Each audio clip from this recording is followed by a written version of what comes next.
Hello दोस्तों, नमस्कार। SM किसी चैनल में मैं आप सभी लोगों का दिल से बहुत बहुत स्वागत करता हूं। अगर आपने पहली बार विजिट किया जरूर चैनल को सब्सक्राइब कर लेना। फ्री स्टॉक मार्केट क्लासेस इस चैनल को भी चाहो तो फॉलो कर सकते हो, सब्सक्राइब कर सकते हो। यहाँ पर भी बेल आइकन को हिट करके ऑल जरूर सिलेक्ट करके रख लेना। इस चैनल का लिंक आपको ऊपर आई बटन पे या फिर नीचे डिस्क्रिप्शन में मिल जाएगा। सो चलिए दोस्तों, फिलहाल इस वीडियो को स्टार्ट कर लेते हैं। ठीक है दोस्तों, अभी हम लोग आ चुके हैं बिल्कुल हमारे नॉर्मल स्क्रीन के ऊपर। एंड दोस्तों, जैसे कि आपको पता ही है, आज के दिन अच्छी खासी गिरावट देखने को मिली। कोई बड़ी बात नहीं, तेजी मंदी चलती रहती है। बट हाँ, आज के दिन जो बाजार गिरा है उसके पीछे एक कॉन्क्रीट वजह हम लोग को साफ साफ देखने को यहाँ पे मिल रही है। एंड उसके पीछे का रीजन है बैंक निफ्टी। बैंक निफ्टी में अच्छी खासी गिरावट देखने को यहाँ पे मिल गई। ठीक है, पहला वाला वीडियो तो आप लोगों ने देखा ही होगा, वहाँ पे हम लोगों ने इन चीज़ों को डिटेल में कवर यहाँ पे किया है। बट अल्टीमेटली जो मेजर रीजन था पूरे बाजार गिरने का, तो वो था डेफिनेटली आज के दिन जो आरबीआई के एमपीसी की जो बैठक थी। ठीक है, उसमें जो आउट ऑफ सिलेबस किसी ने सोचा भी नहीं था कि ऐसा कुछ चीज़ यहाँ पे शक्तिकांत दास जी यहाँ पे कहेंगे, बोलेंगे, वो चीज़ हम लोग को होते हुए देखने को मिला। एंड मार्केट में ये चीज़ बहुत पॉपुलर रहती है। कोई भी अनप्रेडिक्टेबल चीज़ अगर हो जाती है, ठीक है, तो बाजार एकदम एक्सट्रीमली रिएक्शन यहाँ पे दे देता है। एंड उसी का नज़ारा हम लोग को आज के दिन देखने को यहाँ पे मिल गया। अभी इस वीडियो में हम लोग डिटेल में जानने की कोशिश करेंगे कि एग्जैक्टली हुआ क्या है। ठीक है, एंड आपके बहुत सारे लोगों के अलग अलग डाउट यहाँ पे देखने को मिल जाते हैं। तो आपको पता है, क्वेश्चन एंड आंसर के ही फॉर्म में मैं वीडियो बनाता हूँ, तो मैक्सिमम डाउट लोगों के यहीं पे क्लियर हो जाते हैं। सो उसी चीज़ों को हम लोग कवर करने की कोशिश यहाँ पे इस वीडियो में करने वाले हैं।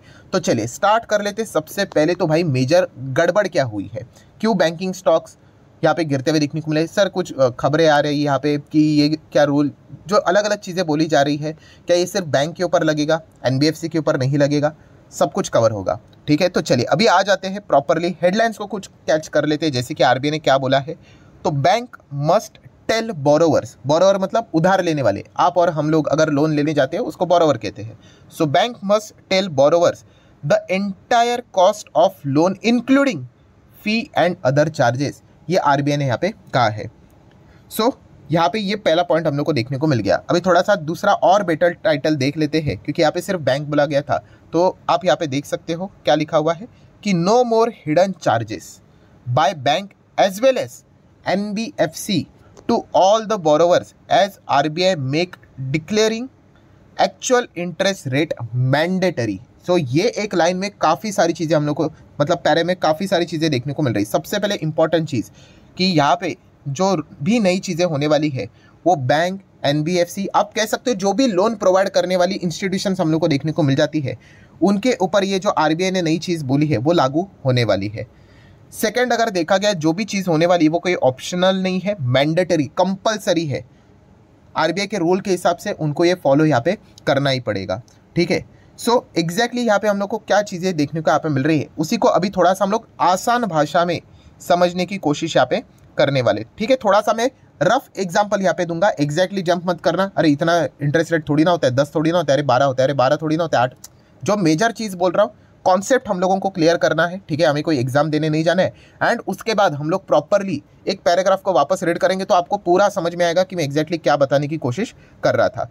तो दोस्तों, जैसे कि आरबीआई ने यहाँ पे क्या कहा है कि कुछ चीज़ें अभी बैंक एंड एनबीएफसी को फॉलो करनी पड़ेगी। सबसे पहली चीज़ अगर देखा गया तो प्रॉब्लम क्या हुआ करता था, देखिए यहाँ पे कैसे होता है कि चलो मान लीजिए कि एक बैंक है, एबीसी बैंक है, ठीक है, और दूसरी बैंक है XYZ करके। अभी मान लीजिए आप लोन लेने जा रहे हो, ठीक है, तो लोन लेने जा रहे हो तो XYZ बैंक 10% का इंटरेस्ट रेट चार्ज कर रहा है। अभी एज अ एबीसी बैंक अगर आपको कस्टमर को अट्रैक्ट करना है, आप क्या करोगे, आप बोलोगे अरे वो देखो XYZ बैंक 10% का लोन दे रहा है ना आपको, ठीक है, एक काम कीजिए, हम आपको 8% पे दे रहे हैं। तो भाई सबसे पहले जो एक बोरोवर नॉर्मल आएगा वो तो खुशी हो जाएगा, वो बोलेगा भाई वो 10% दे रहा है, तुम 8 दे रहे हो, हम तो आप ही के पास करवाना चाहेंगे लोन। ठीक है, तो ये बेसिक चीज़ें हम लोग को देखने को मिलती थी, मतलब लोअर इंटरेस्ट रेट वो दिखाते थे। बट क्या हकीकत में चीज़ें ऐसी थी, तो बिल्कुल भी नहीं। सो ये लोअर इंटरेस्ट रेट ज़रूर आपको दिखाते थे कि चलो आपको 8% का लोन मिलेगा, बट प्रॉब्लम क्या होता था, यस काफ़ी सारे हम लोगों को हिडन चार्जेस रहते थे। ठीक है, जो कि एक बोरोवर को, लोन लेने वाले को बताए नहीं जाते थे, इसीलिए तो हिडन बोल रहे हैं हम लोग। ठीक है, वो इंक्लूडिंग हम लोगों को बाद में चीज़ें देखने को यहाँ पे मिलती थी, हिडन चार्जेस होते थे।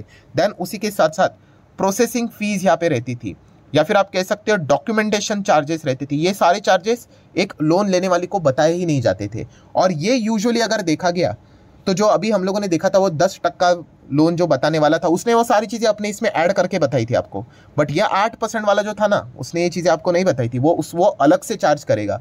मतलब क्या किया उसने, एक नॉर्मल लोन लेने वाले का टेंडेंसी क्या होता है, वो तो एक ही चीज़ देखता है, इंटरेस्ट रेट वो बता रहा था 10%, और यहाँ पे मैं बता रहा हूँ 8%। आप तो बोलोगे 8 ही बेटर है, बट भाई यहाँ पे जो हिडन चार्जेस जो थे वो यहाँ पे क्या किए उसने आपको यहाँ पे नहीं बताया, वो बाद में यहाँ पे इंक्लूड होने वाले हैं। एंड अल्टीमेटली अगर मैं फाइनली अगर आउटकम निकाल लूँ तो जितना ये 10% का ही बन रहा था ना, उतना ही यहाँ पे भी 10% का ही लोन आपको यहाँ पे मिल रहा है, ठीक है। पर वो प्रेजेंट करने का जो तरीका था जिस भी बैंक का, एनबीएफसी का, वो इस प्रकार से था। तो इस चीज़ के चलते क्या होते थे, ऐसे कस्टमर अट्रैक्ट किए जाते थे, ठीक है। एंड अल्टीमेटली उनके जेब से इतना ही पैसा जाता था या फिर उससे ज़्यादा भी जाता था। तो इसीलिए यहाँ पे आरबीआई ने यहाँ पे क्या बोल दिया कि भाई no more hidden charges by bank NBFC to all the borrowers as the bank makes the declaring actual interest rate mandatory. अभी आपको बताना पड़ेगा एक्चुअल इंटरेस्ट रेट, यहाँ पे कितना था 10% का, वो एक्चुअल में ही आपको बता रहा था सब कुछ जोड़ जाड़ कर, यहाँ पे वो 8 बता रहा था आपको, तो अभी उसको बताना पड़ेगा सर ये हिडन ये भी लगेगा वो भी लगेगा। तो अल्टीमेटली आपके पॉकेट से जितना जा रहा है तो उसका एक्चुअल इंटरेस्ट रेट भी 10 ही है, वही बताएगा। तो बताओ क्यों आओगे आप उसके पास, बिल्कुल नहीं जाओगे। तो ये प्रैक्टिस हम लोग को मार्केट में चलती हुई देखने को यहाँ पे मिल रही थी, ठीक है। तो ये एक चीज़ यहाँ पे चल रही थी। तो यहाँ पे ओवरऑल अगर देखा गया दोस्तों तो एक नई चीज़ यहाँ पे आरबीआई ने इन कंपनीज को करने के लिए यहाँ पे कही है, और दोस्तों वो चीज़ है KFS, की फैक्ट स्टेटमेंट। ये आपको जो भी लोन लेने के लिए आने वाला है उसके सामने आपको ये सारा चीज़ रखना पड़ेगा। अब ये की फैक्ट स्टेटमेंट क्या है दोस्तों, आप पकड़ लीजिए कि एक कागज़ रहेगा, उसके अंदर ये सारी चीज़ें आपको लिखी हुई मिलेगी। तो क्या ये पहली चीज़ें लिखी हुई नहीं थी, अरे लिखी हुई रहती थी, बट होता क्या था, टर्म्स एंड कंडीशन आपको पता ही है भाई, ये जो टर्म्स एंड कंडीशन के पेजेस रहते हैं वो कितने सारे रहते हैं, ठीक है। एंड इसमें भी काफ़ी सारे ये जो प्लेयर्स रहते हैं ना, ये जानबूझ के ऐसे ट्रिकी खेल खेलते रहते हैं।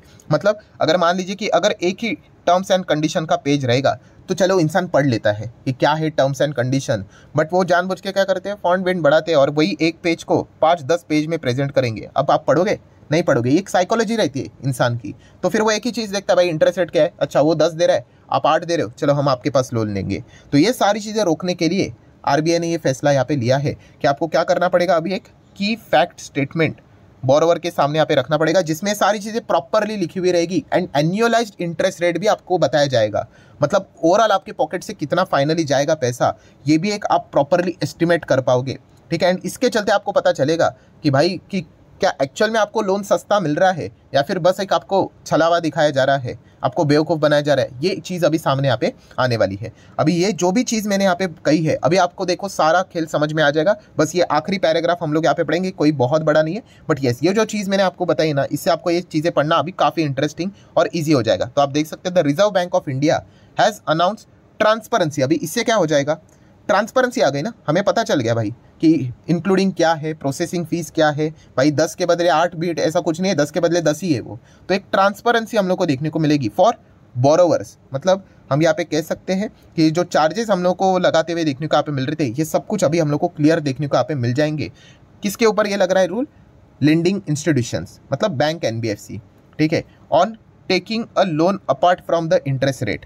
देन अगर हम लोग बात करें, थोड़ा सा आ जाते हैं नेक्स्ट पॉइंट के ऊपर, as per the announcement made by the RBI, all the lending institutions are now required to provide all the charges, like जैसे बताया ना कि processing fees, documentation charges that are actually loaded into the interest rate on a loan in the KFS, बोले तो की fact statement. इसमें सारा चीज़ अभी आप लोगों को इंक्लूड करके यहाँ पे बताना पड़ेगा, ठीक है। तो इससे प्रॉपरली सामने वाले को, लोन लेने वाले को पता चलेगा कि क्या एक्चुअल में उनको कोई बेनिफिट हो रहा है या फिर बस ऐसे ही यहाँ पे प्रेजेंट करके बताया जा रहा है। सो इस चीज़ के चलते यहाँ पे क्या हो जाएगा, this move will give borrowers information about the actual annualise interest rate. ये जो मैंने बोला ना एन्युअलाइज इंटरेस्ट रेट, ये पता चलेगा। हमारे केस में क्या था, 10% वो दिखा रहा था ना पहला वाला, वो एन्युअलाइज इंटरेस्ट रेट वाला ही था, उसने सारे चार्जेस इंक्लूड करके आपको बताए थे। बट ये 8% वाला ने क्या किया था, आपको एन्युअलाइज इंटरेस्ट रेट नहीं बताया था, सब अलग अलग बताया था। तो एन्युअलाइज इंटरेस्ट रेट मतलब क्या, ये जो सारे चार्जेस है, ये अभी आपको बताया ना मैंने, डॉक्यूमेंटेशन चार्जेस, प्रोसेसिंग फी, ये सब कुछ ऐड करने के बाद जो इंटरेस्ट रेट यहाँ पे आता है वो आपको यहाँ पे बताना पड़ेगा की फैक्ट स्टेटमेंट में। उसी को बोला जा रहा है एनुअलाइज इंटरेस्ट रेट। एंड वो सामने आ गया तो यहाँ पे भी पता चल रहा है ये 8 नहीं, ये भी 10 ही है।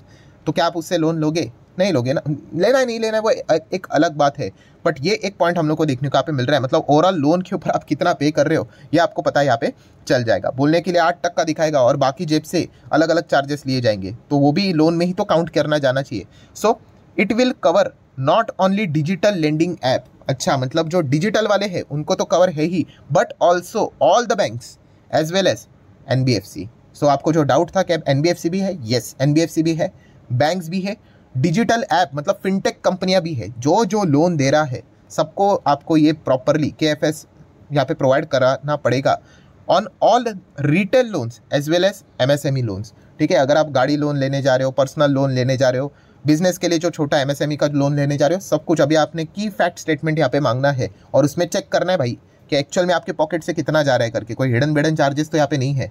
तो ये चीज़ के चलते यहाँ पे क्या हो जाएगा कि ज़्यादा से ज़्यादा ट्रांसपेरेंसी आएगी। एंड जैसे कि पिछले वीडियो में मैंने आपको बताया कि आप और हम कस्टमर है, हम अगर खुश हो जाएंगे तो कंपनी दुखी हो जाएंगी, ठीक है, उनको नुकसान हो जाएगा, एंड कंपनी अगर खुश होती है तो हम दुखी हो जाते हैं। तो यही चीज़ हम लोग को देखने को यहाँ पे मिल रही है।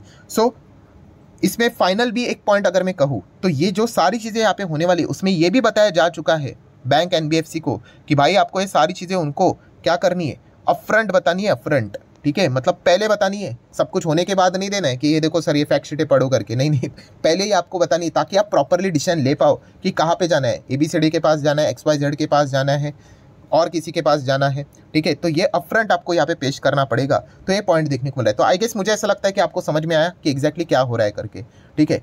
सो नेक्स्ट क्वेश्चन की अगर हम लोग बात करें तो यहाँ पे आप देख सकते हैं कि प्राइवेट बैंक, यहाँ पे हम लोग को ज़्यादा गिरावट देखने को मिली, बट सरकारी बैंक में इतनी ज़्यादा गिरावट नहीं हुई, ठीक है। सो यूजुअली ये जो चीज़ें चलती थी ना दोस्तों, ठीक है, यूजुअली ये प्राइवेट बैंक में ही ज़्यादा चलती थी, प्राइवेट बैंक बोलो NBFC बोलो वहीं पे ज़्यादा होती थी, ठीक है।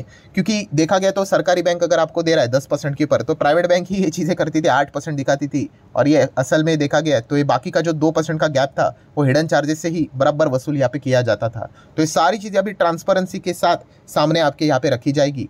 तो अल्टीमेटली हम यहाँ पे ये कह सकते हैं कि बैंक को अभी कस्टमर को अट्रैक्ट करना काफ़ी मुश्किल यहाँ पे होने वाला है, एंड अगर करना है तो एक्चुअल में शायद से उनको लॉस भी बेयर करना पड़े। पहले क्या करते थे, 10% के बदले ऐसे 8% दिखाते थे, बट वो एक्चुअल लॉस बेयर करते थे क्या, नहीं, हिडन चार्जेस के चलते वो अल्टीमेटली पैसा बराबर वसूल कर लेते थे। बट अभी इस चीज़ के चलते प्रॉपरली ट्रांसपेरेंसी सामने आ जाएगी, एंड 10 के बदले 10 अगर देखने को मिल गया तो फिर हम आपके पास क्या आए, ठीक है, हम वहीं पे चले जाएंगे, या फिर आप हमको एक्चुअल में कोई बेनिफिट्स प्रोवाइड कर दो, ठीक है, कोई डिस्काउंट दे दो। तो इस चीज़ के चलते अल्टीमेट कंक्लूजन क्या निकल कर आ रहा है कि जो प्राइवेट बैंक है उनके अर्निंग्स के ऊपर हम लोग को कुछ इम्पैक्ट जरूर पड़ते हुए देखने को मिलेगा। ये एक आउटकम हम लोग को देखने को यहाँ पे मिल रहा है, एंड इसी चीज़ के चलते आप देख सकते हो निफ्टी प्राइवेट बैंक 2.5% से ज़्यादा हम लोग को गिरते हुए देखने को मिले। सिर्फ प्राइवेट बैंक मत पकड़ना, वो NBFC जो सारी चीज़ें हम लोग को देखने को मिल जाती है, ये सेक्टर में यही चीज़ें एकदम ईजिली हम लोग को चलते हुए देखने को यहाँ पे मिल रही थी। तो एक्चुअल में देखा गया तो एज अ कस्टमर अगर आप लोन लेने जा रहे हो तो RBI ने आपके लिए, हम सभी लोगों के लिए फैंटास्टिक काम किया है। बट अगर आपके पास शेयर्स है बैंक्स NBFC जुड़े हुए तो आप आज के दिन काफ़ी ज़्यादा नाराज़ होंगे, ठीक है। बट इस चीज़ के चलते आपको कोई डरने की ज़रूरत यहाँ पे नहीं है, ठीक है। सो आशा करता हूँ दोस्तों जितना भी इंपॉर्टेंट पॉइंट था सारा यहाँ पे मैंने डिटेल में कवर कर लिया है।